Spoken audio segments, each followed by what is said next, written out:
Assalamualaikum warahmatullahi wabarakatuh. Halo teman-teman, bertemu lagi dengan saya Nur Hanif. Jangan lupa like, komen, share, dan subscribe channel ini ya. Semoga kita diberikan rezeki yang barokah dari Allah Subhanahu wa Ta'ala. Pada kesempatan ini, saya ingin menziarahi kubur dari seorang kiai, yaitu Kiai Ageng Henis yang berada di Laweyan, Kota Surakarta.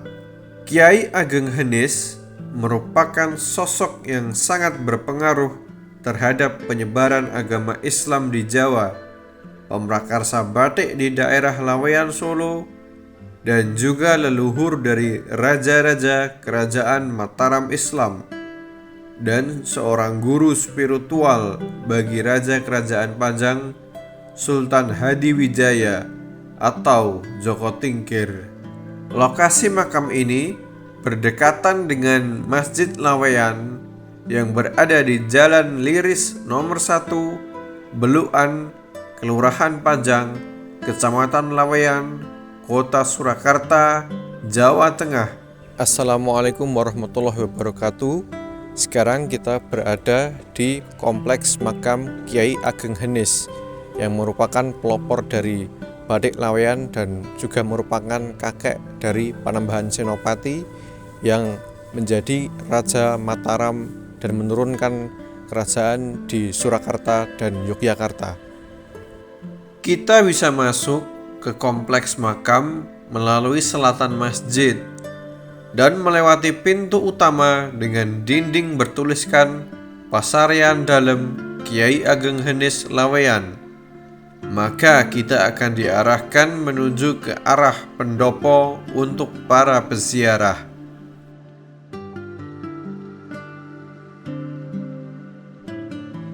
Pendopo dibagi menjadi dua, yaitu pendopo putra dan pendopo putri. Kemudian kita akan diarahkan menuju lokasi kompleks makam ke arah barat, melewati pintu gerbang berwarna biru yang merupakan warna khas Keraton Surakarta.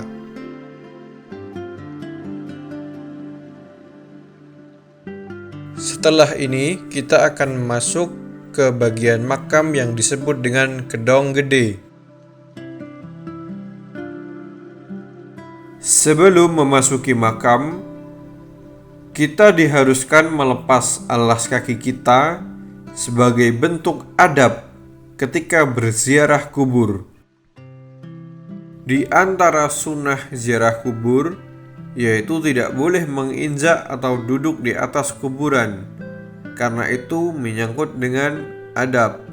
Kiai Ageng Henis merupakan putra dari Ki Ageng Selo yang memiliki keturunan langsung dari Brawijaya V, raja terakhir kerajaan Majapahit. Kiai Ageng Henis adalah putra bungsu dari 7 bersaudara, di mana semua saudaranya adalah perempuan. Kiai Ageng Henis memiliki 2 putra, yaitu Ki Ageng Pemanahan dan Ki Ageng Karatongan. Pemanahan menikah dengan sepupunya bernama Nyai Sabinah dan mempunyai 26 putra-putri. Sulungnya bernama Adipati Manduranegara, dan putra kedua adalah Suktawijaya yang kemudian menjadi Raja Mataram pertama bergelar Panembahan Senopati. Kiai Ageng Henis disebutkan menjadi guru spiritual Sultan Hadiwijaya saat belum naik tahta menjadi Raja Pajang, yang masih bernama Joko Tingkir atau Raden Mas Karebet. Kemudian beliau mengabdi kepada Sultan Hadiwijaya sebagai penasihat dan orang penting di Kesultanan Pajang.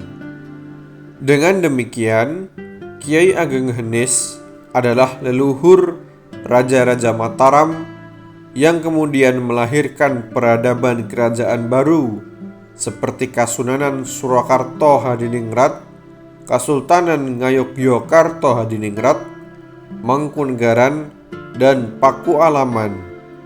Sebagai pemeluk Islam yang taat, Ki Ageng Henis dikenal luas sebagai ulama yang sering melakukan syiar Islam ke banyak orang, termasuk kepada masyarakat di Desa Laweyan pada saat itu.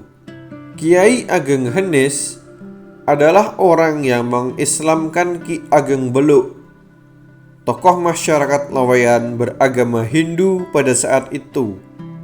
Kemudian Ki Ageng Beluk menyerahkan pura tempat ibadahnya kepada Ki Ageng Henis yang kemudian diubah menjadi Masjid Laweyan yang sampai sekarang masih dapat kita kunjungi. Oleh karena itu, nama daerah itu disebut dengan Belukan untuk menghormati Kiai Ageng Beluk. Masjid Laweyan dibangun pada masa Joko Tingkir sekitar tahun 1546 dan merupakan masjid pertama di Kerajaan Pajang yang dibangun oleh Kiai Ageng Henis. Keteladanan Ki Ageng Henis menjadi pelopor batik tulis di Desa Laweyan.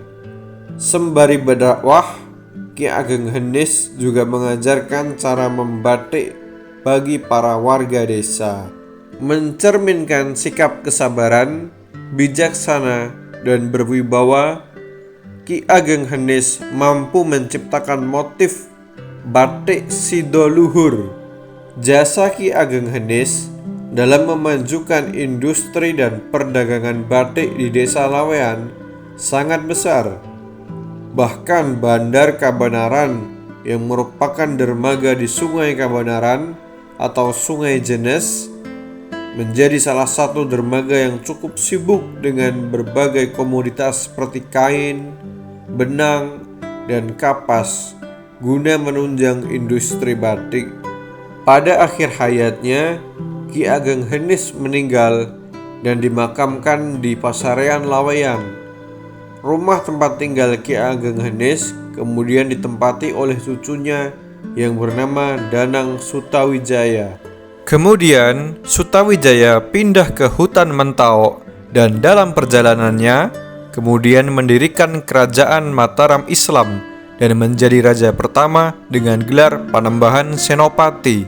Makam Ki Ageng Henis berdampingan dengan saudarinya, yaitu Nyai Ageng Pandanaran dan Nyai Ageng Pati. Nyai Ageng Pandanaran merupakan istri dari Ki Ageng Pandanaran atau Sunan Bayat yang dimakamkan di Jabalkat, Bayat, Klaten. Bisa ditonton di video saya yang ziarah ke makam Sunan Bayat.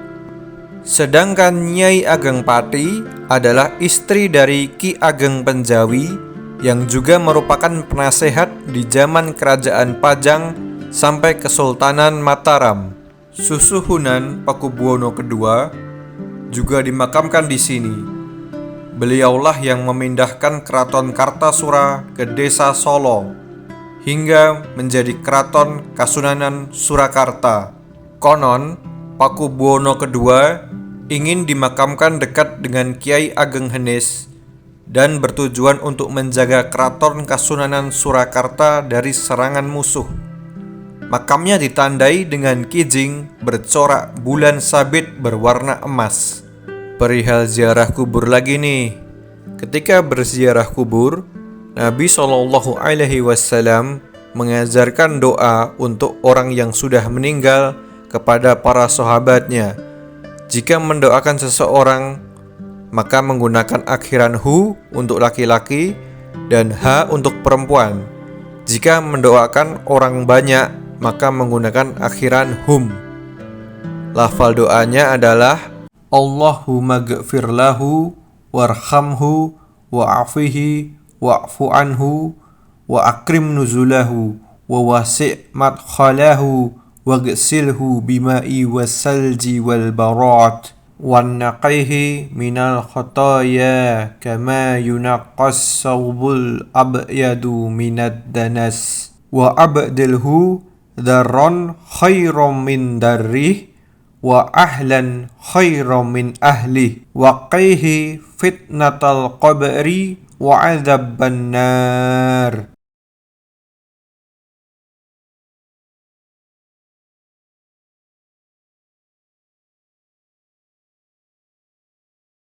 Saya selalu mengingatkan bahwa ziarah kubur itu keutamaannya adalah mengingat kematian kita kelak dan mendoakan orang yang sudah meninggal.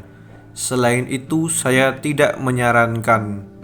Mari kita berbincang sebentar dengan asisten juru kunci dari kompleks makam Kiai Ageng Henis, yaitu Bapak Imam Hambali yang mengetahui bagaimana kisah Ki Ageng Henis semasa beliau masih hidup. Insya Allah banyak pelajaran yang dapat kita ambil. Teman-teman, sekarang kita bersama dengan Bapak Imam selaku asisten dari juru kunci dari kompleks makam Kiai Ageng Henis. Ini Bapak Imam bisa dijelaskan sedikit saja sejarah tentang siapa itu Kiai Ageng Henis agar pemirsa tahu sejarahnya dan tahu apa yang tauladan yang harus diteladani oleh masyarakat. Oke, untuk Kiai Ageng Henis itu adalah sebagai mbahnya atau eyangnya dari para raja-raja di tanah Jawa. Bisa dikatakan yang menurunkan raja-raja di tanah Jawa. Karena kalau ditelisik dari keturunan, dia itu masih keturunan dari Prabu Brawijaya V atau Brittabumi Majapahit. Iya ya, itu sebagai raja terakhirnya Majapahit ya, walaupun masih ada 6 sampai ke 8, tapi yang dikatakan di Pamungkas itu kan di yang kelima. Karena setelah itu diteruskan ada kerajaan besar yaitu Demak. Nah, kemudian untuk Ki Ageng ini sendiri itu adalah putra dari Ki Ageng Selo. Ki Ageng Selo. Nah, yang ada di Grobogan Purwodadi. Yang terkenal bisa menangkap petir itu. Oh, nggih. Yaitu putra bungsunya. Putra bungsu Dari Ki Ageng Selo. Ki Ageng Selo putrane pinten? Ki Ageng Selo itu kalau nggak salah sekitar 6 atau 7. Sing kakung setunggal. Putri, ya, semua putri. Sing kakung Ki Ageng Henis. Oh, nggih. Kemudian Ki Ageng Henis punya putra Ki Ageng Pemanahan. Oh, nggih, leres. Ya, Pemanahan yang termasuk 3 tokohnya Pajang. Nggih. Ada Ki Ageng Penjawi, ada Ki Ageng Pemanahan, ada Ki Ageng Jurumertani. Oh, Jurumertani. Itu kan semua saudara. Oh, nggih. Seperguruan dengan Joko Tingkir. Dan yang merumuskan dan juga menyokong berdirinya Pajang itu kan juga 3 orang ini, termasuk Ki Ageng ini, termasuk Ki Ageng Pemanahan. Nah, Ki Ageng ini sendiri itu juga dulunya beliau adalah tokoh dari Pajang juga. Beliau itu sebagai penasihat dari Prabu Hadiwijoyo. Ya. Sultan Hadiwijoyo atau Joko Tingkir. Penasihat penasihat. Kemudian Ki Ageng Henis itu selain sebagai tokoh politik ya, karena kita bilang politik karena beliau masuk ke politik kerajaan kerajaan sebagai Pajang. Penasihat Pajang. Beliau juga seorang dai, seorang pendakwah. Ketika beliau sudah mulai uzur atau bisa dikatakan kalau dulu itu kalau sudah merasa sudah tua atau sudah tidak mampu lagi, itu kan biasanya juga pensiun, kalau bahasa sekarang itu pensiun. Ya kan banyak juga tokoh-tokoh ya yang pensiun, seperti patih-patih itu juga pensiun, kemudian pulang ke tanah kelahirannya kan. Rata-rata menjadi tokoh pendakwah. Nah, termasuk juga Ki Ageng Henis ini. Dia memulai dakwahnya di Masjid Laweyan ini. Oh, nggih, samping niki nggih. Sebelum masjid berdiri ini adalah sebuah pura Hindu yang menjadi pendetanya atau pandindinya itu adalah Ki Ageng Meluk. Oh, belukan niki. Makamnya yang sebelah nanti kalau masuk itu ada tembok. Di sebelah tembok itu ada kayak rumah-rumah, nah disitulah. Itu namanya Ki Ageng Beluk, makamnya Ki Ageng Beluk. Dan menjadi cikal bakal dari kampung Belukan. Oh, nggih, leres. Kemudian selain beliau adalah pendakwah, beliau juga seorang bisa dikatakan beliau ini juga seorang visioner karena beliau itu yang mengajarkan masyarakat sekitar Lawen ini untuk membatik. Karena waktu dulu sebelum batik Lawen ini, sini juga rata-rata adalah pedagang. Karena di sini ada sungai, sebuah pasar Lawen. Pasar. Sebelum jadi kampung Lawen, di situ itu konon adalah pasar Lawean, pasar Lawe ya, pasar Lawe. Kenapa dikatakan Lawe? Karena di situ juga selain mengadaptasi dari nama beliau, itu konon dulu yang diperdagangkan komoditinya itu adalah lawe. Lawe itu kan benang, asal muasal benang ya. Benang kapas. Ya. Kapas itu pohon kapas berarti. Lawe itu ya lawe itu kayak benang lah. Itu masih kok sampai sekarang di Klaten. Karena orang-orang Lawean dulu itu memperdagangkan produk-produk dari Klaten. Bayat ya kalau nggak salah ya. Bayat. Kalau nggak salah ya. Sunan Tembayat. Daerah situlah kan sampai sekarang kan masih ada. Masih ada